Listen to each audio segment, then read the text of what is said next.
Krismes, Big Bastës dhe Vesës, fjalët e tij në fermën VIP ndezin rrjetin. Ferma VIP ka nisur te një ndër pjesëmarrësit e tij është edhe reperi Big Basta, edhe pse pjesëmarrja e tij ishte pritur me mjaft interes, teksa pak para nisjes së spektaklit janë përhapur edhe thashëtheme të forta për një mundësi konflikti midis shiftit. Thuaj nga burimet e afërta se midis tij dhe bashkëshortes së tij këngëtares Vesa Luma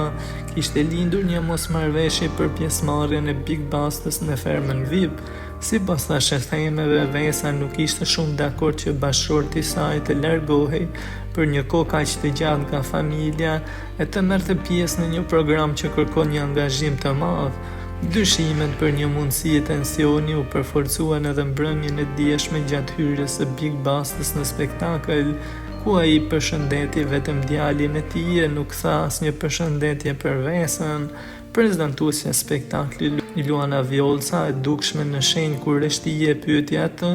nëse do përshëndente vetëm djalin, ndërsa Big Basta pas një pauze të shkurtër dha një përgjigje të ftohtë djalin dhe familjen. Duket se mesazhet dhe tagjet kanë shpërthyer edhe në Instagramin e Vesa Lumës për të reaguar nëse këto lajme janë të vërteta, e duket se ajo ka reaguar me ironi duke e pohuar këtë lajme.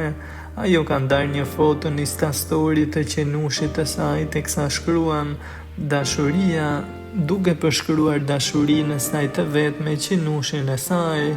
Vesa dhe Big Basta u përfolën për një ndarje dhe gjatë jetesës së tyre në Zelandën e Re, teksa Bigu vetë ka pranuar se ka qenë një ndër